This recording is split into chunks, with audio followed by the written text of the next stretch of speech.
செய்தார், என்னை உயர்த்தி விட்டார். இனி நான் கலங்குவதில்லையே. பலனடைய செய்தார், என்னை மகிழ செய்தார். இனி என்றும் பயம் எனக்கில்லையே. தலை நிமிர செய்தார், என்னை உயர்த்தி விட்டார். இனி நான் கலங்குவதில்லையே. பலனடைய செய்தார், என்னை மகிழ செய்தார். இனி என்றும் பயம் எனக்கில்லையே. கிருபையால் எல்லாம் அருளினார், கிருபையால் என்னை உயர்த்தினார். கிருபையால் எல்லாம், கிருபையால் என்னை உயர்த்தினார்.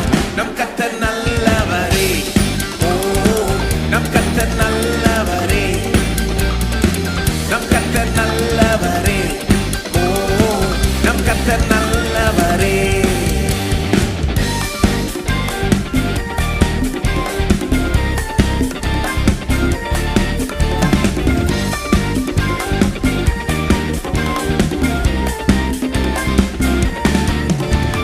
சிலுவையில் எந்தன் சிறுமையை சிதைத்திட்டார் ராஜனே. வெறுமையை வேரோடு அறுத்திட்டார் வெற்றியின் தேவனே. சிலுவையில் எந்தன் சிறுமையை, வெறுமையை வேரோடு அறுத்திட்டார் வெற்றியின் தேவனே.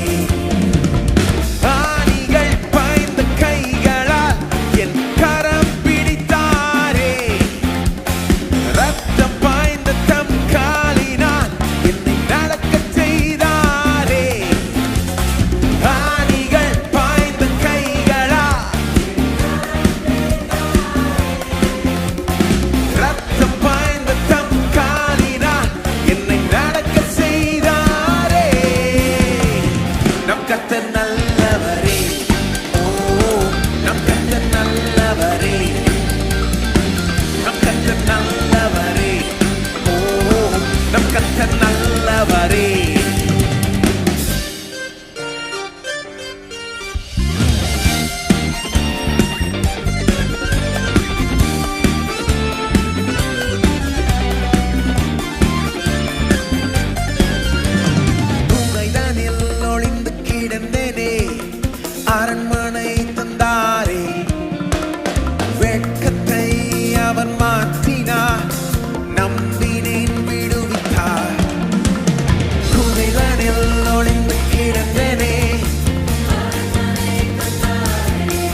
கர்த்தர் நல்லவர், நாங்கள் வணங்கும் தெய்வம் நல்லவர், தலையை நிமிர செய்கிற தேவன். இவர் நம்மளை மெதிக்கிறவர் கிடையாது, சபிக்கிறவர் கிடையாது, நம்மளை ஆசீர்வதிக்கிறவர், நம்மளை வாழ வைக்க விரும்புகிறவர், அதை செய்கிறவர். அதற்காகவே வானத்திலிருந்து பூமி வரைக்கும் வந்து கல்வாரி சிலுவையில் பாடுபட்டு மரித்தவர். இன்றைக்கு அவர்தான் உயிரோடு இருக்கிறார். உயிரை கொடுத்தவர் தான் உயிரோடு இருந்து நம்மளை வாழ வைக்கிறார். இதுதான் நம்புகிறோம். எங்களில் பலருக்கு இது நடந்து விட்டது ஏற்கனவே. அதனால தான் இப்படி உற்சாகத்துடன் பாடுகிறோம். ஒருவேளை உங்களுக்கு நடக்கவில்லை என்றால் நம்புங்கள். ஒன்றும் இல்லை, ரொம்ப நம்ப தேவையில்லை, கொஞ்சம் நம்பினீங்கனாலே ரொம்ப தூரம் போயிடலாம். கடவுள் நல்லவர், எனக்கு நல்லதை செய்வார், இன்னைக்கு எனக்கு நல்லது நடக்கும்னு நம்புங்க, அவ்வளோதான். கடவுள் நல்லவர், எனக்கு நல்லது செய்வார், இன்னைக்கு நடக்கும். நம்பி பாருங்க என்னதான் நடக்குதுன்னு. நீங்க பாருங்க, நிறைய பேருக்கு ஏற்கனவே நடந்திருக்கு. அதை நினைச்சு பார்த்து நம்ம தேவனுக்கு நன்றி செலுத்துவோம். தேவன் செய்த நன்மைகளை எண்ணி பார்த்து நம்முடைய தலையை எப்படி நிமிர செஞ்சிருக்கிறார், எதிரிகளுக்கு முன்பாக நம்முடைய தலையை எப்படி உயர்த்திருக்கிறார் என்பதை எண்ணி பார்த்து நம்ம நன்றி செலுத்துவோம். நம்முடைய தனிப்பட்ட வாழ்க்கையில நாம் அதை அனுபவிச்சிருக்கோம், சபையாய் நாம் அனுபவிச்சிருக்கிறோம். நன்றி செலுத்துவோம். தேவன் செய்த உபகாரங்களை மறக்க வேண்டாம். சொல்லி சொல்லி நன்றி செலுத்துவோம். எண்ணி எண்ணி அவரை துதிப்போம்.